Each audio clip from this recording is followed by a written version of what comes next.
नमस्कार दोस्तों, भगवत गीता का आज डे 4 है। इसमें हम भूमिका में आ चुके थे। भूमिका में पार्ट 1 खत्म हो चुका था। पार्ट 1 के बाद पार्ट 2 यहाँ से स्टार्ट करना है।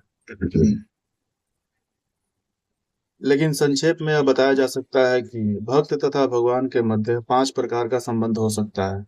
कोई निष्क्रिय अवस्था में भक्त हो सकता है, कोई सक्रिय अवस्था में भक्त हो सकता है, कोई सखा रूप में भक्त हो सकता है, कोई माता या पिता के रूप में भक्त हो सकता है, कोई दंपति प्रेमी के रूप में भक्त हो सकता है। अर्जुन का कृष्ण से संबंध सखा रूप में था। निसंदेह इस मित्रता सख्य भाव तथा भौतिक जगत में प्राप्य मित्रता में आकाश पाताल का अंतर है। यह दिव्य मित्रता है जो हर किसी को प्राप्त नहीं हो सकती। निसंदेह प्रत्येक व्यक्ति का भगवान से सीधा संबंध होता है और यह संबंध व्यक्ति की पूर्णता से ही जागृत होता है। किंतु वर्तमान जीवन की अवस्था में हमने न केवल भगवान को भुला दिया है, अपितु हम भगवान के साथ अपने शाश्वत संबंध को भी भूल चुके हैं।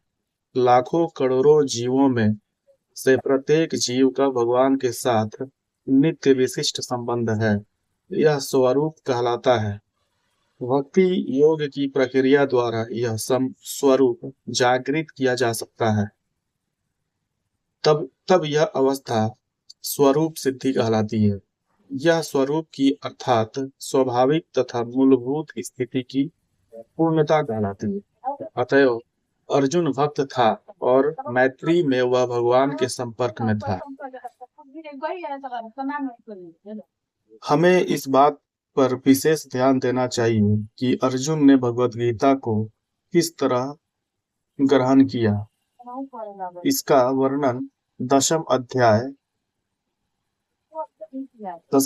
में इस प्रकार है। अर्जुन उवाच परम वरम परम धाम पवित्रम परम भगवान पुरुषम शाश्वतम दिव्यमादिदेव भजं विभुम आहुस्त्वामृषयः सर्वे देवर्षिर्नारदस्तथा असितो देवलो व्यासः स्वयं चैव ब्रवीषि मे सर्वमेतद्रीतं मन्ये यन्मां वदसि केशव न हि ते भगवद्व्यक्तिं विदुर्देवा न दानवा।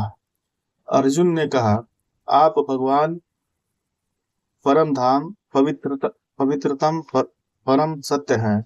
आप शाश्वत दिव्य आदि पुरुष अजन्मा तथा महानतम है।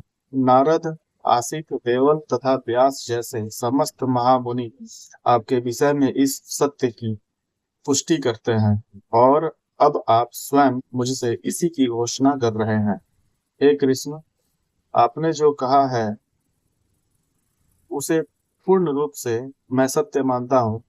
हे प्रभु, न तो देवता और न असुर ही आपके व्यक्तित्व को समझ सकते हैं। भगवान ने भगवान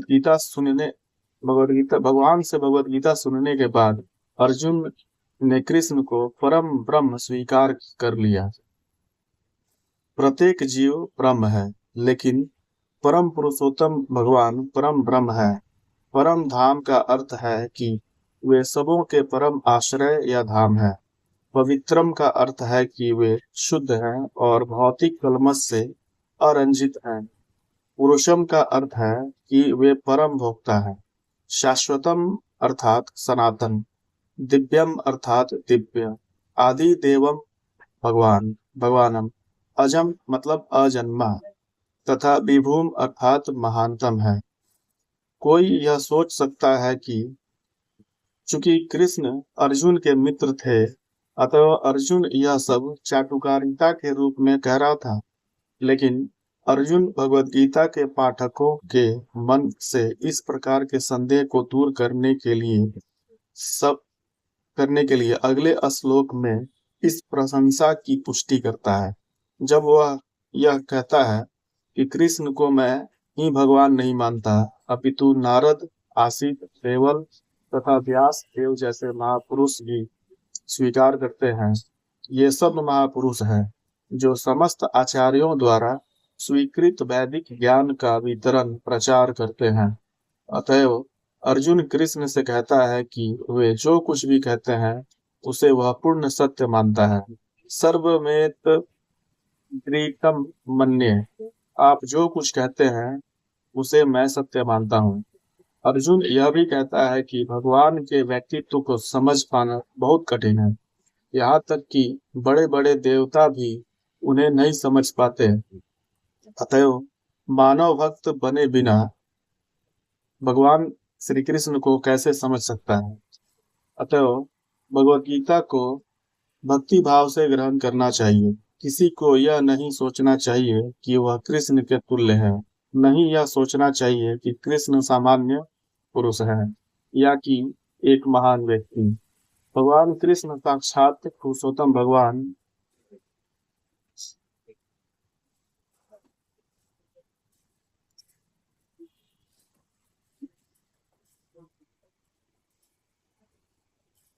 है। अतएव भगवत गीता के कथा अनुसार, यह भगवत गीता को समझने का प्रयत्न करने वाले अर्जुन के कथा अनुसार हमें सिद्धांत रूप में कम से कम इतना तो स्वीकार कर लेना चाहिए कि श्री कृष्ण भगवान है।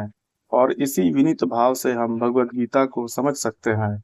जब तक कोई भगवत गीता का पाठ विनम्र भाव से नहीं करता है, तब तक उसे समझ पाना अत्यंत कठिन है, क्योंकि यह एक महान रहस्य है। जो भगवत गीता तो भगवत गीता है क्या? भगवत गीता का प्रयोजन मनुष्य को भौतिक संसार के अज्ञान से उबारना है। प्रत्येक व्यक्ति अपने प्रत्येक व्यक्ति अनेक प्रकार की कठिनाइयों में फंसता रहता है। जिस तरह अर्जुन भी कुरुक्षेत्र में युद्ध करने के लिए कठिनाई में था। अर्जुन ने श्री कृष्ण की शरण ग्रहण कर ली। फलस्वरूप इस भगवत गीता का प्रवचन हुआ। न केवल अर्जुन वरन हम में से प्रत्येक व्यक्ति इस भौतिक अस्तित्व के कारण चिंताओं से पूर्ण है। हमारा अस्तित्व ही अनास्तित्व के परिवेश में है। वस्तुतः हमें अनास्तित्व से भयभीत नहीं होना चाहिए। हमारा अस्तित्व सनातन है, लेकिन हम किसी न किसी कारण से असत में डाल दिए गए हैं। असत का अर्थ उससे है जिसका अस्तित्व नहीं है। कष्ट भोगने वाले अनेक मनुष्यों में केवल कुछ ही ऐसे हैं जो वास्तव में यह जानने के जिज्ञासु हैं कि वे क्या हैं और वे इस विषम स्थिति में क्यों डाल दिए गए हैं। यदि आदि आदि जब तक मनुष्य को अपने कष्टों के विषय में जिज्ञासा नहीं होती, तब तक उसे यह अनुभूति नहीं होती कि वह कष्ट भोगना नहीं अपितु सारे कष्टों का हल ढूंढना चाहता है। तब तक उसे सिद्ध मानव नहीं समझना चाहिए। मानवता तभी शुरू होती है जब मन में इस प्रकार की जिज्ञासा उदित होती है। ब्रह्म सूत्र में इस जिज्ञासा को ब्रह्म जिज्ञासा कहा गया है। अथातो ब्रह्म जिज्ञासा। मनुष्य के सारे कार्यकलाप तब तक असफल माने जाने चाहिए जब तक वह पर ब्रह्म के स्वभाव के विषय में जिज्ञासा न करे। अतएव जो लोग यह प्रश्न करना प्रारंभ कर देते हैं कि वे कष्ट क्यों उठा रहे हैं या वे कहाँ से आए हैं और मृत्यु के बाद कहाँ जाएंगे, वे ही भगवत गीता को समझने वाले सुपात्र विद्यार्थी हैं। निष्ठावान विद्यार्थियों में भगवान के प्रति उदार भाव भी होना चाहिए। अर्जुन ऐसा ही विद्यार्थी था। जब मनुष्य जीवन के वास्तविक प्रयोजन को भूल जाता है, तो भगवान कृष्ण विशेष रूप से उस प्रयोजन की पुनर्स्थापना के लिए अवतार लेते हैं। तब भी असंख्य जागृत हुए लोगों में से कोई एक होता है जो वास्तव में अपनी स्थिति को जान पाता है, और यह भगवत गीता उसी के लिए कही गई है। वस्तुतः हम सभी अविद्या रूपी बाघीन के द्वारा निगल लिए गए हैं, लेकिन भगवान जीवों पर विशेषतया मनुष्यों पर कृपालु हैं। इसी उद्देश्य से उन्होंने अपने मित्र अर्जुन को अपना शिष्य बनाकर भगवत गीता का प्रवचन किया।